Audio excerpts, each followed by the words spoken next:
Talks have collapsed. Humanity leaves, and the galaxy begins to fear, becomes prophetic when the ancient devourer emerges, ravaging Corvin colonies. As assembly forces falter, without Earth's communication network, Ambassador Lin leads a daring rescue mission. Earth's unconventional technology, once deemed dangerous, proves essential against the adaptive threat, forcing the galaxy to recognize humanity not as a risk, but as its salvation. The magnificent spires of Orion reach toward the three suns that bathe the capital planet in perpetual golden light. Deep within the central tower, a structure that predated humanity's first steps into space, sat the Galactic Assembly Hall. Its vast dome housed representatives from over 200 species, some so ancient they had witnessed the birth of stars, now fading into white dwarfs. Ambassador Aria Lin of Earth straightened her midnight blue uniform, adorned only with Earth's simple insignia, a blue circle with white lines suggesting both planet and stars. Unlike the other representatives with their elaborate ceremonial garments signifying centuries of participation, hers was new, almost uncomfortably pristine. "Remember, Ambassador," whispered Engineer Tuanmin beside her. "Their technology is diverse but methodical. They innovate slowly, deliberately. Our FTL system follows completely different principles, which is precisely why they're suspicious." Lieutenant Colonel Hung Le added from her other side, his military posture rigid, even in the curved alien seats. "The Zenthari developed their first faster-than-light travel over 9,000 years ago. We achieved it after barely 5 centuries of industrialization." Arya nodded, her eyes fixed on the central podium where High Counselor Zorath, the senior Zenthari representative, was arranging crystalline data tablets. The massive being's translucent exoskeleton glowed with subtle bioluminescence, a sign of agitation, according to their briefings. "They're afraid," she murmured. "Not just cautious, actually afraid." The year was 2475. Nearly 5 decades since humanity's breakthrough in faster-than-light travel had shocked the galaxy. Earth had gone from an isolated, barely spacefaring civilization to a potential galactic player in less than a human lifetime. What humans had assumed would be a warm welcome into a diverse cosmic community had instead been met with suspicion, hesitation, and thinly veiled anxiety. This meeting, Earth's formal petition to join the Galactic Assembly as equals, represented years of preliminary discussions and diplomatic overtures. Arya knew the stakes couldn't be higher. 4 billion humans watched these proceedings through quantum entanglement broadcasts. The future of Earth's place among the stars hung on her words. High Counselor Zorath's voice resonated through the chamber, automatically translated through neural interfaces for all attendees. "This assembly convenes to address the petition of the species known as humans, from the planet designated Terra 3, self-named Earth. Ambassador Lin will present their case." Arya rose, touching the translator at her throat. Though she'd mastered 4 of the major galactic languages, formal proceedings required precise communication. She stepped forward, conscious of the subtle shifting of the massive assembly as attention focused on her. "Esteemed members of the Galactic Assembly," she began, her voice steady despite the hammering of her heart. "Humanity comes before you not as supplicants, but as equals seeking mutual cooperation and exchange. Earth has achieved faster-than-light capability independently, fulfilling the primary requirement for Assembly membership. We bring fresh perspectives, unique technological approaches, and cultural diversity that can only strengthen this esteemed body." She paused, sensing the ripple of discomfort at her directness. The diplomatic advisors had warned her about being too assertive, but Earth's government had been clear. Humanity would not enter the galactic stage from a position of deference.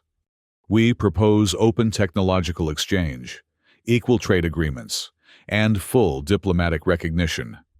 Earth is prepared to share our advancements in quantum computing, our medical techniques, and our artistic and cultural heritage, while respecting the sovereignty and traditions of all member species. High Counselor Zorath's bioluminescence pulsed brighter. The assembly acknowledges Earth's achievements, the ancient being intoned, mandibles clicking softly between words. However, the unusual rapidity of human development raises significant concerns.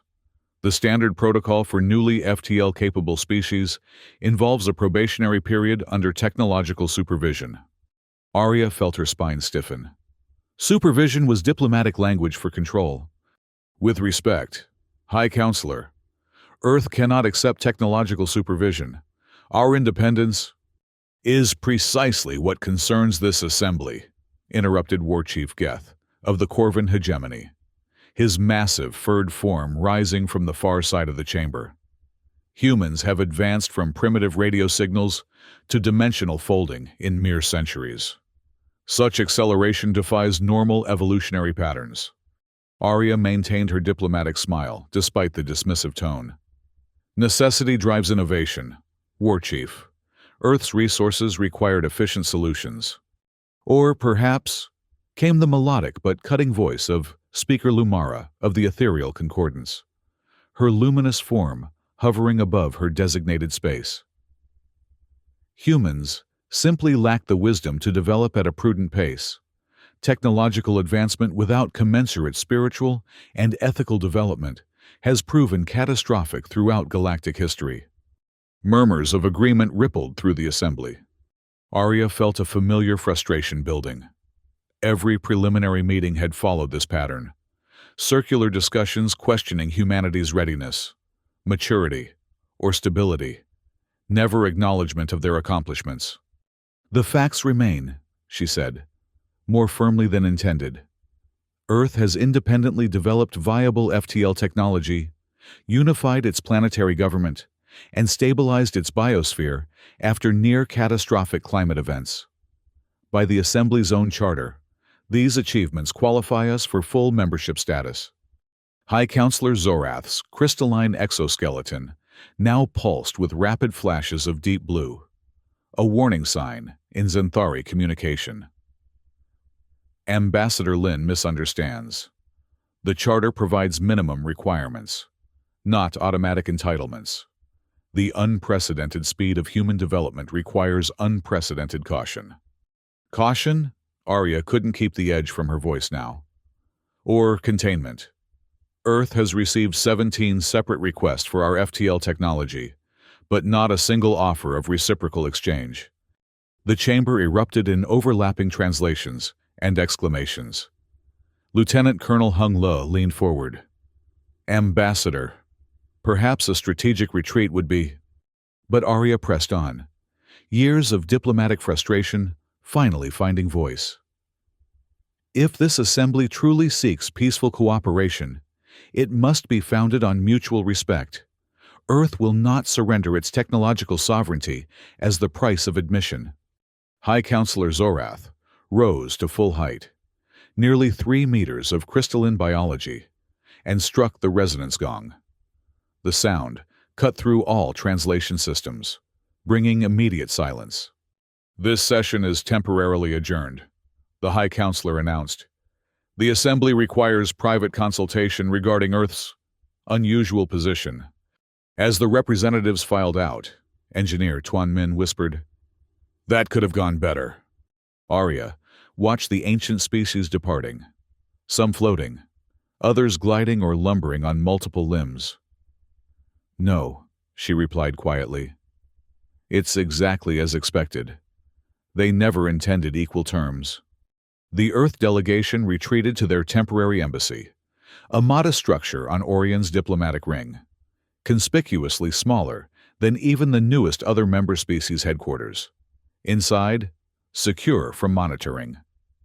Arya activated the quantum communication link to Earth Central Government. President Adeyemi's hologram materialized, his expression already grim. "We've monitored the session, Ambassador." The response was as our analysts predicted. "They want supervision of our technology, Madam President, effectively, control of our future development." And access to our FTL innovations, added engineer Tuan Min. Their interest is particularly focused on our dimensional anchor technology. President Adeyemi nodded slowly. Then we proceed to Phase 2. Organize a public address to all assembly species. Appeal directly to their populations.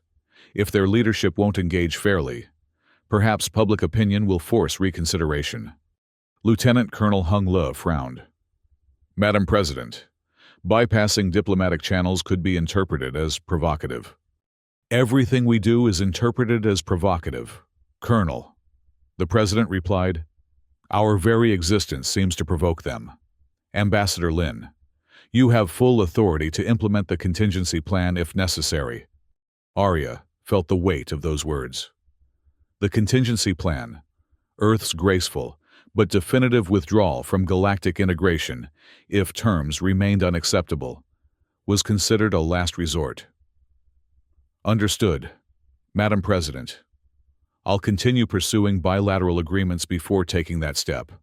After the communication ended, Arya stared out at the alien skyline of Orion. Schedule meetings with the Corvin, Ethereal, and Twilight representatives, she told her team.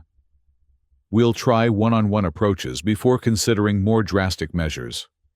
But the bilateral meetings proved no more successful than the assembly session. War Chief Geth of the Corvin hegemony, a massive Ursine being whose species controlled nearly a quarter of the galaxy's military forces, was bluntly pragmatic.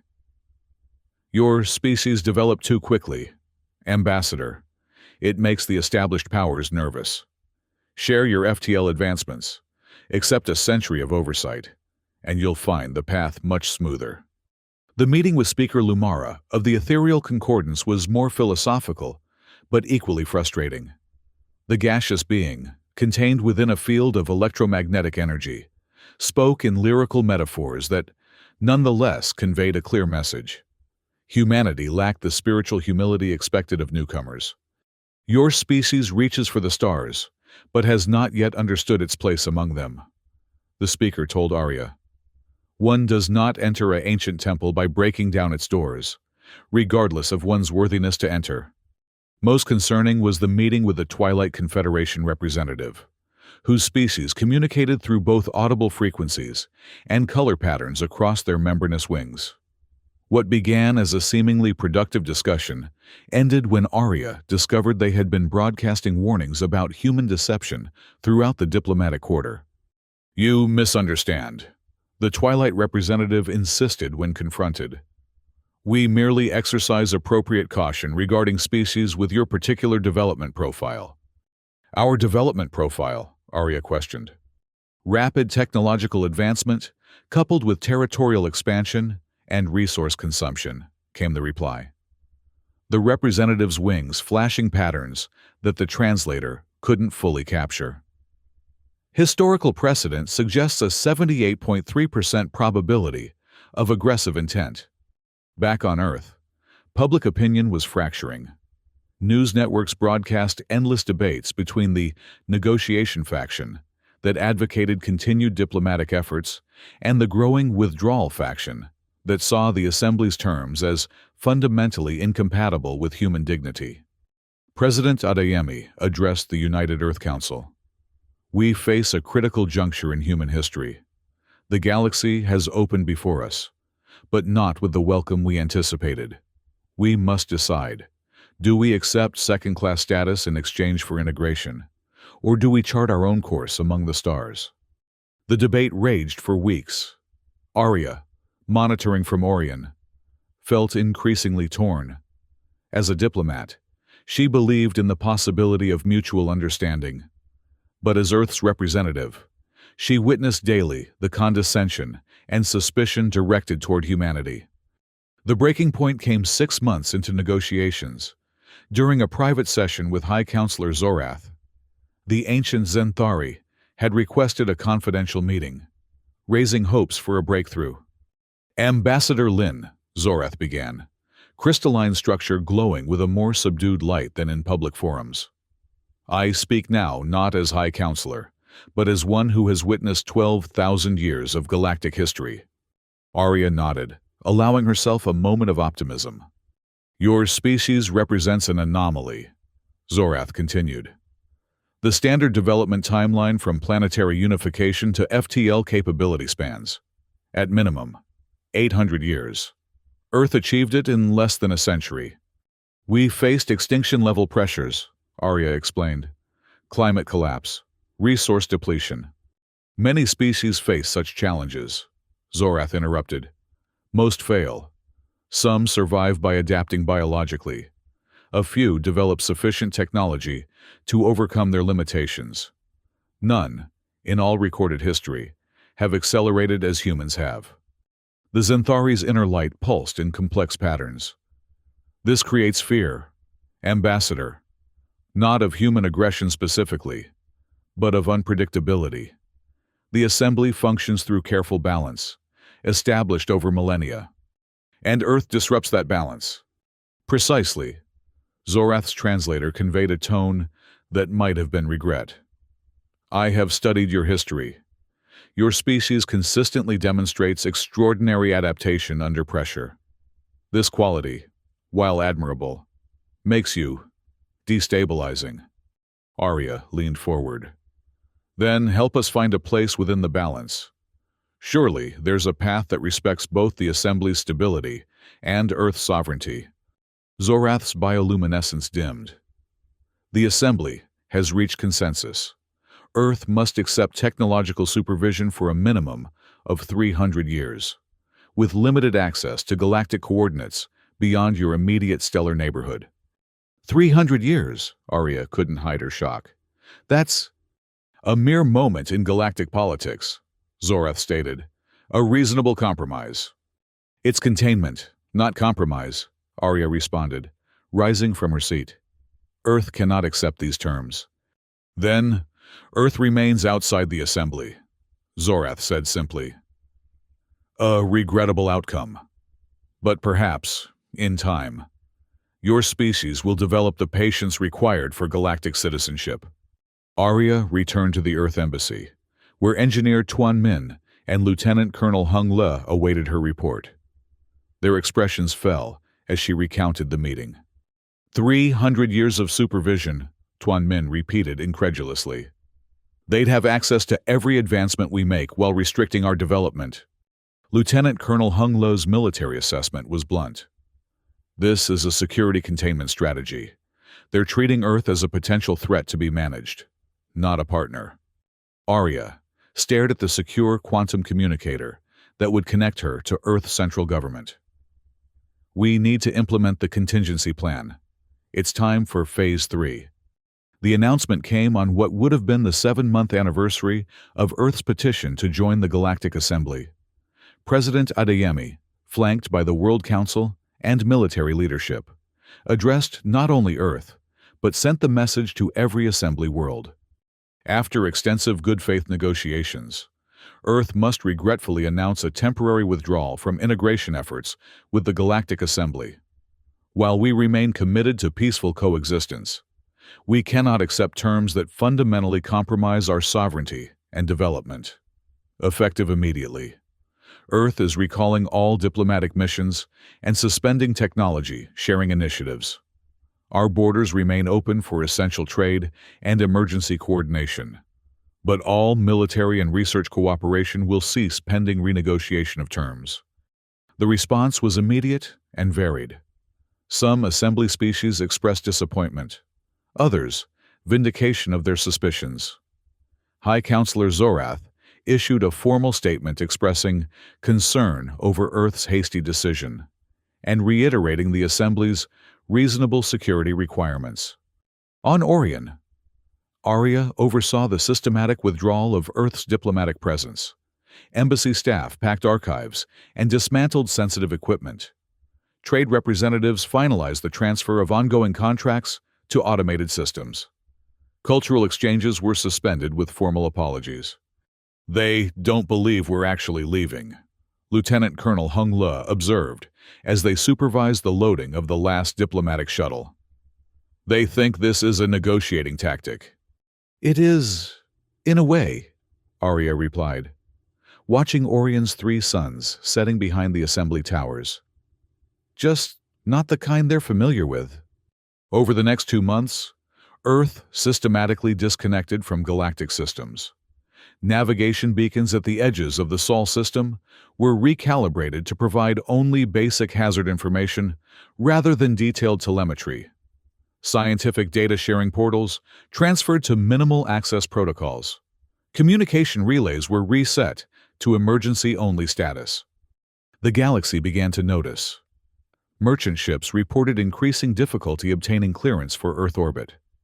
Academic institutions found their access to Earth research databases restricted. Military observers noted that human vessels were withdrawing from joint patrol routes.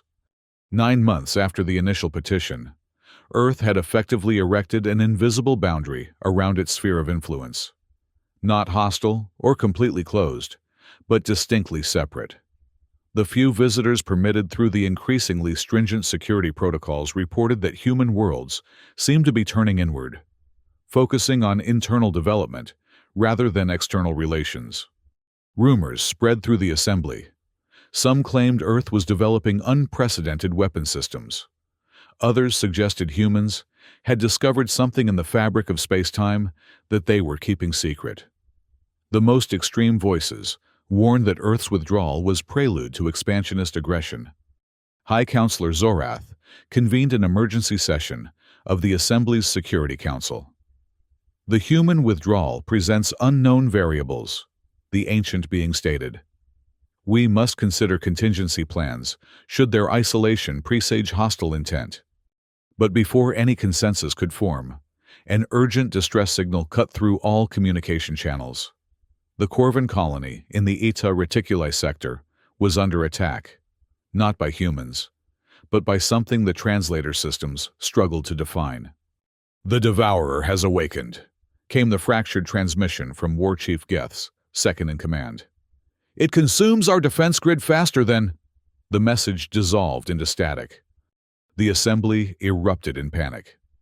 The Devourer was not unknown to galactic history. A semi-autonomous weapon system from a war so ancient that only the oldest species retained even fragmentary records. It adapted to any technology it encountered, incorporating defenses and weapons into its ever-growing mass. Previous appearances had been isolated and contained quickly through coordinated response. But the emergency coordination system relied heavily on the very network that Earth had recently disconnected from. "Activate the emergency protocols," High Counselor Zorath commanded. "All available defense forces must converge on Eta Reticuli." But the response was chaotic and disjointed. Without Earth's relay stations enhancing the quantum communication network, coordination between different species' military forces proved sluggish. The Devourer, meanwhile, moved with terrifying efficiency, consuming 3 Corvin outposts within days. On Earth, the crisis was monitored with growing alarm. President Adeyemi convened an emergency session of the Defense Council, where Admiral Hassan presented the latest intelligence. "The Devourer entity is expanding exponentially," he reported. "It appears to be a self-replicating weapon system with adaptive capabilities beyond anything in our technological projections. The assembly forces are struggling to contain it without an effective coordination system, which we were part of until 3 months ago," noted General Rodriguez. All eyes turned to Ambassador Lin, recalled to Earth, but still serving as chief diplomatic advisor. "The Assembly has made no formal request for assistance," she stated. "However, we've received unofficial inquiries from 3 separate member species, asking if Earth might reconsider its communication protocols during this emergency." President Adeyemi's expression was grave. "They won't formally ask for help because it would undermine their position that we need supervision, but they need our communication network to coordinate their response." "It's more than that, Madam President," Engineer Tuan Min interjected. Having returned from Orion with Ambassador Lin, he now led Earth's Defensive Technology Division. "Our analysis suggests the Devourer specifically targets centralized command systems, exactly the type the Assembly relies on. Their standardized approach makes them vulnerable." While Earth's more distributed, redundant systems might prove more resilient, Lieutenant Colonel Hungla added. President Adeyemi stood, facing the global map displaying humanity's expanded presence across nearby star systems. We face a choice that will define humanity's relationship with the galaxy for generations. Do we remain isolated, protected by our withdrawal, or do we engage with a community that has thus far rejected our terms? The debate was shorter than anyone expected. Despite months of frustrated negotiations and wounded pride, the Council vote was unanimous. Earth would respond to the crisis. Prepare humanitarian and military support, the President ordered. But we engage on our terms. No technological supervision, no restricted access. We assist as equals, or not at all. Ambassador Lin was dispatched with a small fleet of Earth's most advanced vessels, accompanied by Engineer Tuan Min and a now-promoted Colonel Hung Le. Their mission: offer assistance to the Assembly while maintaining Earth's sovereign independence. They arrived at the edge of the Eta Reticuli sector to find chaos. The once orderly Assembly forces were scattered across 3 star systems, struggling to contain the Devourer's expansion. Without central coordination, each species fought according to its own tactical doctrine, sometimes interfering with Allied efforts. Arya opened a general broadcast channel on all frequencies known to be used by Assembly forces. This is Ambassador Lin of Earth. We are aware of the crisis and offer assistance. Please respond with coordination requirements. The response was a cacophony of conflicting requests, threat assessments, and in some cases, continued suspicion of human motives. Arya realized that the Assembly's millennia of structured protocol had left them ill-prepared for improvisation. We need to establish a command center, Colonel Hung Lo advised, but not using their hierarchical model. Engineer Tuan Min nodded in agreement. The Earth Emergency Response Network is designed for distributed coordination. We can adapt it to interface with their systems without centralizing vulnerabilities. Arya made a decision. Deploy the EARN buoys at these coordinates, she ordered, marking 12 points throughout the conflict zone. Each creates a local coordination bubble without exposing the entire network. Any Assembly ship can connect without compromising their systems or ours. The Earth fleet dispersed, deploying the network under heavy fire. The Devourer, sensing the new technology, immediately diverted resources to target the human vessels. One transport ship was lost with all hands, the first human casualties in what was rapidly becoming a galactic war. As the EARN came online, the tide began to turn. Assembly forces found themselves able to coordinate locally without exposing their command structure. Earth vessels, designed with redundancy and distributed decision-making, proved remarkably resistant to the Devourer's adaptive attacks. 3 days into the battle, Arya received an unexpected communication request from High Counselor Zorath, whose command vessel was trapped behind enemy lines. Ambassador Lin. The ancient being's transmission was fragmented, but clear enough. The Assembly acknowledges Earth's assistance. Your distributed coordination system proves most effective. We're deploying a rescue team to your location, Arya responded, watching as Colonel Hungla already prepared the extraction force. Our vessels can create a temporary dimensional fold to evacuate your command staff. There was a pause before Zorath replied. Such technology was precisely what concerned the Assembly, yet now it may preserve us. Within hours, Earth forces had extracted the Assembly leadership from their besieged position. Engineer Tuan Min, working directly with the Zenthari technical staff, adapted Earth's defensive systems to protect the remaining Assembly fleet. The Devourer adapts to patterns, he explained to the gathered alien engineers. Your standardized protocols create recognizable signatures. Our systems introduce controlled randomness that disrupts its learning algorithms. For the first time, the Assembly technicians listened to a human expert without condescension. The dire circumstances had stripped away diplomatic pretense, leaving only the shared need for survival. The turning point came a week into the conflict. The Devourer, having consumed nearly a third of the Corvin colony infrastructure, launched a concentrated attack on what it perceived as the Command Nexus, the largest cluster of assembly capital ships. But the target was a deliberate decoy, drawing the entity into a carefully prepared trap. Colonel Hung Le, coordinating with Corvin and Ethereal battle groups, sprang the ambush. "All units, execute Operation Firebreak," he commanded. Earth vessels activated experimental phase disruptors, technology that had been deemed too unpredictable by assembly standards, but was now their best hope. The weapons created localized distortions in space-time, preventing the Devourer from maintaining coherence across its now massive form. As the entity struggled to adapt, combined assembly forces launched a coordinated strike against its fractured segments. For 3 days, the battle raged across the Eta Reticuli system. Earth lost 17 ships and over 500 personnel. The assembly losses were greater still. But finally, the Devourer was contained, not destroyed. Its adaptive nature made complete elimination nearly impossible, but reduced to isolated fragments that could be quarantined within specialized containment fields.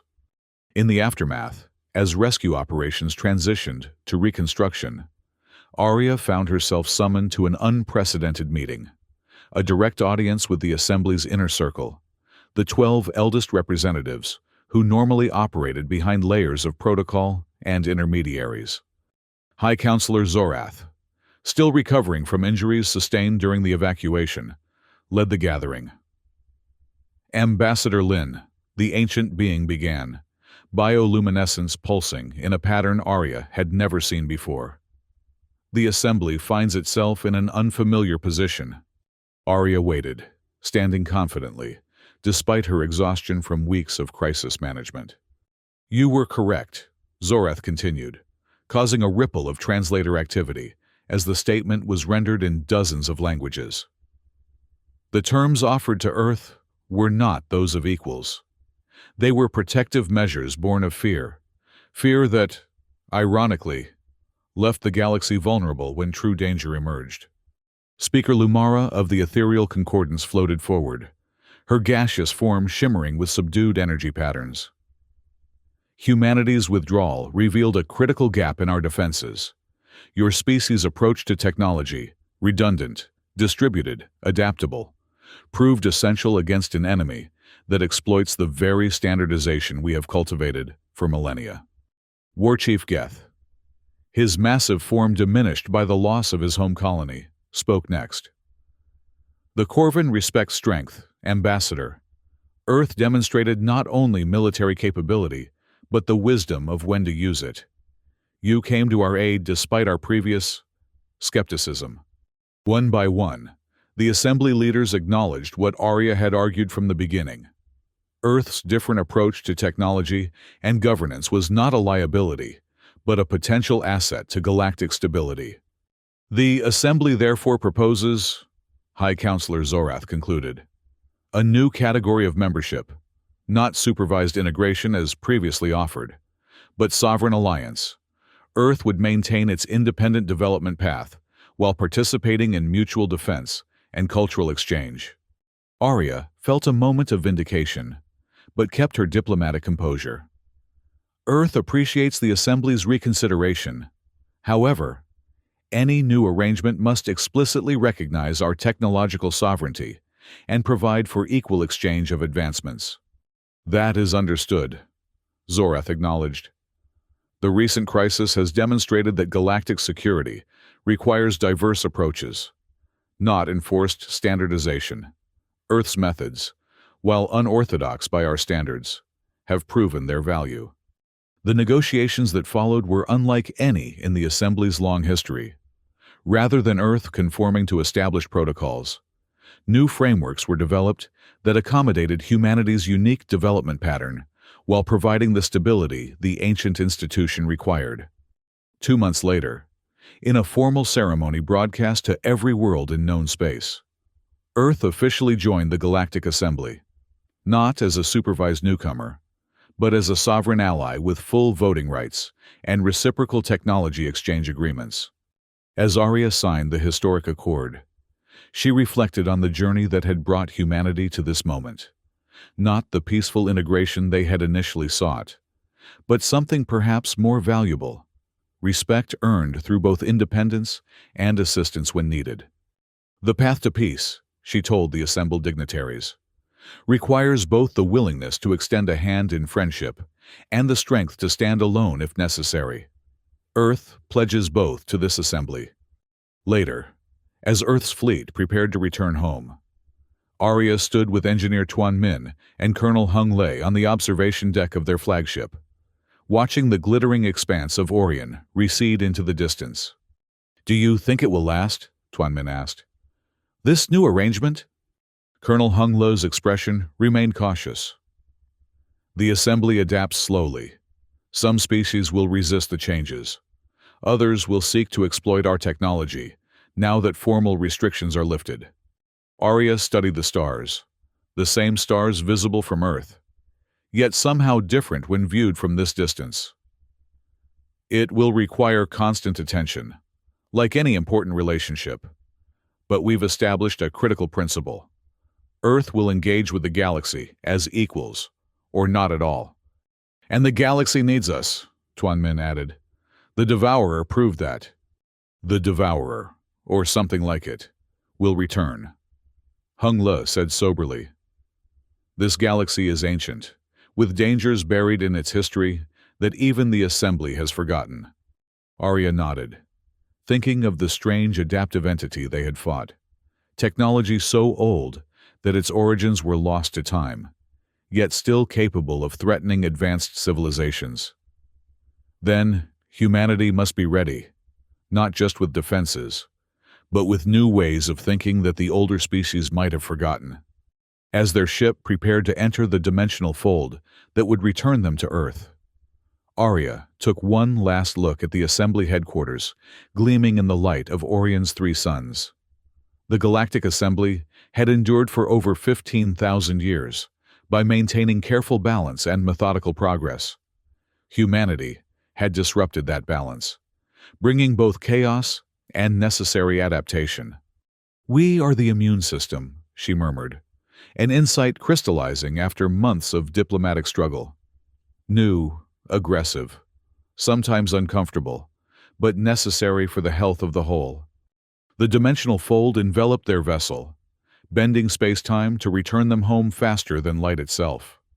Earth awaited, along with a new era of galactic relations, one where humanity's place among the stars would be defined not by ancient protocols, but by the unique qualities that had both alarmed and ultimately saved their interstellar neighbors.